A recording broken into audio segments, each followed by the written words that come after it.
नमस्कार दोस्तों, मैं भानु चौहान आपका YouTube चैनल पर बहुत बहुत स्वागत करता हूं। आज हम हिंदी में सबसे पहले अलंकारों से शुरुआत करेंगे और एकदम शुरू से शुरू करेंगे। अलंकार क्या होते हैं पहले ये देखेंगे। जनरली हमारे साथ हमने बहुत से लोगों को देखा सुना, अलंकार लिखते ही ये अलंकारों के प्रकार, इसमें ये हो गया वो हो गया। मैं आपसे ये कहता हूं कि आप 5 मिनट लगभग इन बातों को समझ लीजिए कि अलंकार होते क्या हैं, और एग्जाम में आप 70-80% क्वेश्चन बिल्कुल सही करेंगे, 30% आप आगे चल करके सही करेंगे। दूसरी बात यह है, अलंकारों से प्रश्न हर एग्जाम में 2-3 पूछे ही जाते हैं। यूपीएसआई में तो 4 क्वेश्चन पूछे जाते हैं। सपोज करो 4 में 2 अगर इजी आ गए, 2 टफ आ गए और आपने गलत कर दिए, तो 2 क्वेश्चन अगर आपने और ज़्यादा सही कर दिए तो आप हजारों बच्चों से आगे हो जाते हैं। तो इसलिए आप इस वीडियो को देखिए, हमारी अन्य वीडियोस को देखिए और अलंकारों के बारे में सुनिए।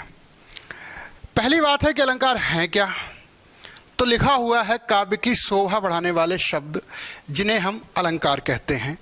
इस बात को और थोड़ा सा अच्छा समझने के लिए आप ये समझ लीजिए, हिंदी में 2 विधाएं होती हैं, एक गद्य विधा होती है और एक पद्य विधा होती है।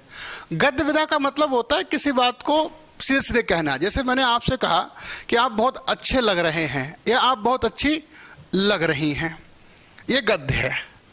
अगर हम इसी बात को पद्य में कहें, पोइट्री में कहें, जैसे मैंने कहा कि एक हमारी मैडम प्यारी, बात वही है कि आप बहुत अच्छे लग रहे हैं, लेकिन हमने क्या काम किया, इसको पद्य में कहा। तो पद्य में ऑटोमेटिक थोड़ा सा प्रभाव ज़्यादा पड़ता है। दूसरी बात, अगर मान लो हम यहाँ पे अच्छी लिख दें या अच्छे लिख दें तो शायद उतना प्रभाव नहीं रहेगा जितना प्रभाव प्यारी का पड़ रहा है। तो इससे दूसरी बात ये सिद्ध होती है कि प्यारी शब्द ने इस वाक्य की या इस लाइन की सुंदरता को और बढ़ा दिया। तो अलंकार वे शब्द हैं जो हमारे काव्य में इस तरह से प्रयोग किए जाते हैं जिससे हमारा काव्य और सुंदर बन जाता है। तो ये कुछ नहीं है बच्चों, एक शब्द ही है और इसको शब्द की तरह ही आपको समझना पड़ेगा। दूसरी सबसे बड़ी समस्या ये आती है कि अलंकारों की तुलना आभूषणों से की गई है।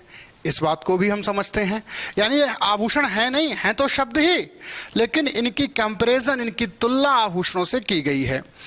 तो आभूषण का मतलब आप जानते ही हैं कि गहना होता है। आभूषण कहते हैं गहने को, ऑर्नामेंट्स को कहते ही हम लोग। अब ऑर्नामेंट्स ही क्यों कहा गया, इस बात को भी देख लेते हैं। देखिए, अब हमारे यहाँ एक बड़ा डिबेट है कि गोरा सुंदर है, काला बदसूरत है। ये ऐसा कोई डिबेट है नहीं दरअसल, लेकिन मैं फिर भी आपको एक बात समझाने की कोशिश करता हूँ कि अगर कोई व्यक्ति सुंदर है, आकर्षक है, सुंदर का मतलब गोरा बिल्कुल नहीं है, ये बात आप ध्यान रखना है, और अगर हम उसको आभूषण पहना दें तो उसकी सुंदरता ऑब्वियसली बढ़ जाती है, इसमें कोई संदेह नहीं है। उसकी आकर्षकता बढ़ जाती है, उसका चमक थोड़ी सी बढ़ जाती है।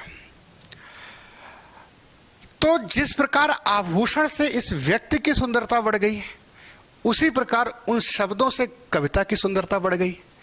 तो इसीलिए उन शब्दों की तुलना या अलंकारों की तुलना आभूषणों से कर दी गई है। एक बात ध्यान रहे, आभूषण व्यक्ति की सुंदरता बढ़ा सकते हैं, आभूषण व्यक्ति में सुंदरता पैदा नहीं कर सकते। इसका सीधा सा मतलब ये है कि मान लो, मैं विद ऑल ड्यू रिस्पेक्ट्स मैं ये बात कहता हूँ कि कोई व्यक्ति बहुत ज़्यादा सुडौल नहीं है, बहुत ज़्यादा अपने आप को तितर बितर करके रखा हुआ है उसने, और आप उसको कितने भी आभूषणों से लाद दीजिए, क्या वह व्यक्ति की सुंदरता बढ़ जाएगी? मेरे अनुसार उसको और विद्रूपता, उसकी विकृति बढ़ जाएगी, ना कि सुंदरता बढ़ेगी। तो कहना मेरा सार इतना है कि आपकी कविता भी सुंदर होनी चाहिए। आजकल आप फेसबुक की शायरी पे अगर अलंकारों का प्रयोग करने लगेंगे तो शायद कविता भी डूब मर के आत्महत्या कर लेगी। मैंने देखा था एक ऑटो पे लिखा हुआ, ये फेसबुक पे भी लिखा हुआ, पहले थे दीवाने अब लगे कमाने। ये कोई कविता होती है? अब आप इसमें अलंकार ढूंढते रहिए। तो कविता, आपकी मेन बात है कि कविता सुंदर हो, फिर कविता में आप ऐसे शब्द प्रयोग कर दें जिससे कविता और अच्छी हो जाए। तो इनको हम आभूषण से तुलना कर लेते हैं।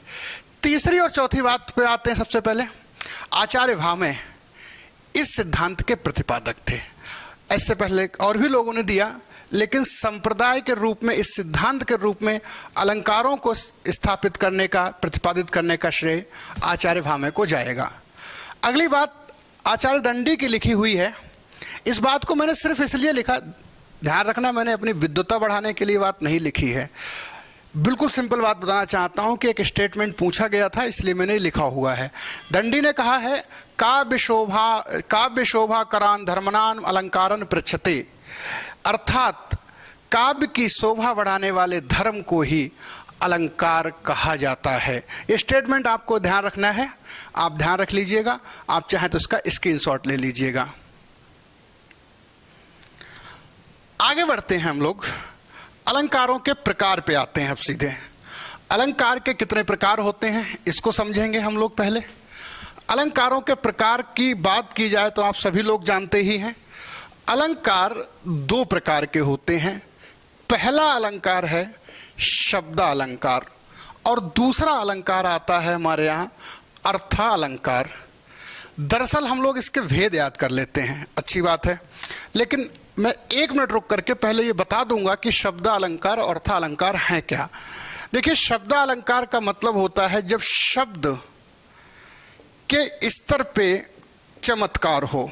अब ये चमत्कार क्या है, मैं सीधी सी भाषा में आपको समझाता हूँ। कभी कभी क्या होता है, बच्चों कुछ चीज़ें सुनने में बड़ा अच्छी लगती हैं, उनका कुछ अर्थ निकले ना निकले उससे कोई मतलब नहीं होता, बस सुनने में हमें अच्छी लगी, दैट्स ऑल। जैसे 4 बोतल बोध का काम मेरा रोज का, अभी बात तो अच्छी लग रही सुनने में है, लेकिन अर्थ के स्तर पे बहुत ज़्यादा महत्वपूर्ण नहीं है, बहुत ज़्यादा अर्थपूर्ण नहीं है। अर्था अलंकार में दरअसल क्या होता है कि बात सुनने में भले अच्छी ना लगे, लेकिन जब उसका अर्थ निकलेगा तो शायद आपको आनंदित कर दे। तो जब अर्थ के स्तर पे कविता आपको रोमांचित करेगी तो हम उसका अर्थ अलंकार मानते हैं। एक बहुत बड़े शायर हैं राहत भाई, उन्होंने लिखा है कि दिन ढल चुका रात गुजरने की आस में, रात गुजरने की आस में। देखिएगा, दिन ढल चुका रात गुजरने की आस में, सूरज नदी में डूब गया हम गिलास में, हम गिलास में। यानी देखिए, गिलास तो आप समझते ही हैं कहाँ डूबना है। इस बात में वो मजा नहीं है शब्द के स्तर पे कि 4 बोतल बोध का काम मेरा रोज का। ध्यान रखना, मैं राहत की और इनकी तुलना नहीं कर रहा हूँ किसी की, मैं एक बात समझाने की कोशिश कर रहा हूँ कि दिन ढल चुका रात गुजरने की आस में, सूरज नदी में समान डूब गया हम गिलास में। तो अर्थ के स्तर पे कविता ज़्यादा महत्वपूर्ण है, लाइन्स ज़्यादा महत्वपूर्ण है। तो जब अर्थ के स्तर पे आपको कोई चीज़ आनंदित करती है तो उसको हम अर्थालंकार कहते हैं। अब यहाँ से एक प्रश्न बनेगा, उसको भी समझ लीजिएगा कि निम्न में से कौन सा शब्द अलंकार है, निम्न में से कौन सा अर्थ अलंकार नहीं है, इस टाइप के प्रश्न बनते हैं। तो शब्द अलंकार में सबसे पहले मैं आपको बता दूं, अनुप्रास आएगा हमारे यहाँ, यमक आएगा हमारे यहाँ, अश्लेष आएगा। इन 3 को आप जानते हैं।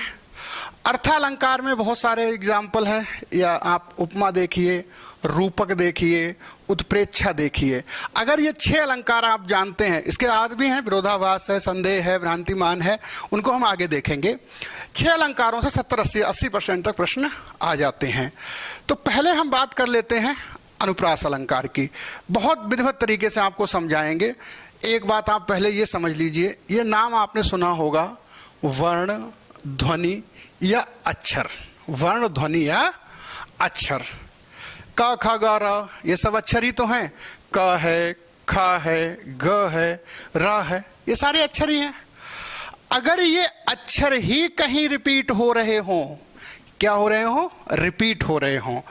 मैं माफ़ी चाहता हूँ हिंदी में अंग्रेजी के शब्दों का प्रयोग करने के लिए, मुझे कोई अधिकार नहीं भाषा के ग्रामर के साथ, व्याकरण के साथ ये छेड़छाड़ करने का, लेकिन आपको ईजिली तरीके से समझाने के लिए मैं ये छेड़छाड़ की परमिशन आपसे मांगता हूँ। बस जहाँ अक्षरों का रिपीटिशन हो रहा हो, जैसे क ख ग घ र, कोई भी अक्षर रिपीट हो रहा हो, वहाँ पे अनुप्रास अलंकार होता ही होता है।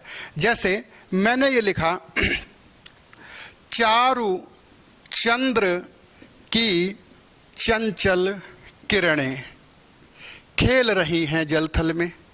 आपने सुना होगा रघुपति, राघव, राजा, राम। देखिए यहां रा रा रा आ रहा है, च च च आ रहा है, ठीक है। और भी एग्जाम्पल आपने सुने हो, कंकन, किंकिन, नुपुर, सुनधुनि। एग्जाम्पल्स के लिए हम आपको एक अलग से वीडियो बनाएंगे, उसमें आप देखिएगा। और भी बहुत सारे हैं। आपने तुलसी का सुना हो कि मुदित महीपति मंदिर आए, सेवक सचिव सुमंत बुलाए। ये अच्छा एग्जाम्पल है। अब मैं दूसरी बात कर लेता हूं यहां पर यमक अलंकार की। अनुप्रास में कुछ नहीं है, केवल अक्षर रिपीट होना है। यमक की बात कर लेते हैं। यहां से शब्द अलंकारों में ज्यादातर क्वेश्चन यमक से आता है। यमक अलंकार क्या है? यमक अलंकार जानने के लिए एक बात और जाननी पड़ेगी, शब्द। शब्द आप जानते हैं, जैसे राम है, श्याम है ना, ऐसे शब्द होते हैं। कुछ शब्द ऐसे होते हैं जिनका एक ही अर्थ निकलता है। राम का मतलब राम ही है, श्याम का मतलब श्याम ही है। लेकिन कुछ शब्द ऐसे होते हैं जिनको हम अनेकार्थी शब्द कहते हैं बच्चों। क्या कहते हैं? अनेकार्थी शब्द, जिसका एक से ज्यादा अर्थ निकल आता है। जैसे हमने कहा सोना। अब सोने के मतलब हैं दो। एक तो सोना आप जानते ही हैं, गोल्ड को कहते हैं हम लोग। एक स्लीपिंग, इसको भी जानते हैं, है ना। अब आपसे कहा कि सोना ले आओ, तो आप ये स्लीपिंग तो नहीं लाएंगे, गोल्ड ही लाएंगे, है ना। तो ध्यान रखना है, शब्दों के स्तर पे जब हम लोग बात करेंगे यमक अलंकार में, तो ध्यान रखें आप लोग, जैसे अनुप्रास में अक्षर रिपीट होता था, यहाँ यमक में हमारे यहाँ पे शब्द रिपीट होगा। क्या रिपीट होगा यमक में? यमक में हमारे यहाँ शब्द रिपीट होगा, शब्द रिपीट होगा। और ध्यान रखना है, जितनी बार रिपीट होगा, जितनी बार रिपीट होगा, उसके उतने ही अर्थ होंगे, उसके उतने ही अर्थ होंगे।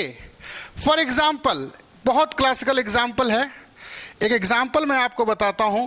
सजना है मुझे सजना के लिए, सजना के लिए। अब इसको गाना मत समझ लेना, गाना भी एक काव्य ही है, ठीक है। सजना है मुझे सजना के लिए, यहां पे कौन सा वर्ड रिपीट हुआ है? सजना। अब मैं आपसे पूछता हूं, क्या सजना का मतलब दोनों बार वही है? नहीं। पहले सजना का मतलब आप जानते हैं, नायक, प्रेमी, पति, जो कहना चाहें आप। दूसरे सजना का मतलब आप जानते ही हैं, श्रृंगार करना है मुझे। कौन सा अलंकार हुआ? यमक अलंकार हुआ। यमक अलंकार में बहुत सारे प्रश्न पूछे जाएंगे, बहुत सारे एग्जाम्पल्स आपके लिए मैं अगली वीडियो बनाऊंगा इन सभी की। एक एग्जाम्पल बहुत ज़्यादा पूछा जाता है कि काली घटा का घमंड घटा। कौन सा वर्ड रिपीट हुआ? घटा। क्या वही अर्थ है? अलग अलग है, अलग अलग है। हमें क्लास 6 से पढ़ाया जाता, वो आपने पढ़ा हो, कनक कनक थे सौगुनी मादकता अधिकाय वाकाय बहुराज जग वापाय बहुराय। बिहारी का दोहा बहुत अच्छा है, वो भी आप ध्यान रखिए, वो आपको याद ही होगा, ठीक है। एक एग्जाम्पल मुझे बड़ा अच्छा ध्यान आया कि मैंने कहीं पढ़ा था, मान की बात न मान के उसने मान रखा पुरखों का। मान की बात न मान के उसने मान रखा पुरखों का। इसका मतलब क्या हुआ? कहा जाता है कि मानसिंह को भेजा गया था महाराणा प्रताप के पास संधि करने के लिए कि अकबर की अधीनता स्वीकार कर लो। तो मान की बात, मानसिंह की बात को ना मान के, राणा ने माना नहीं था, मान रखा पुरखों का। यहां पे मान का मतलब है सम्मान। मान कितनी बार है? 3 बार। अर्थ कब है? अलग अलग है। तो ध्यान रखेंगे, जब शब्द रिपीट हो, उसका अर्थ अलग अलग हो, तो हमारे यहाँ कौन सा अलंकार होगा? यमक अलंकार होगा। दोस्तों, अगर आपको ये वीडियो पसंद आया हो तो मैं ये नहीं कहूँगा चैनल सब्सक्राइब करिए, बट मैं ये जरूर कहूँगा कि आज 15 मिनट एक्स्ट्रा पढ़िए। Thank you so much.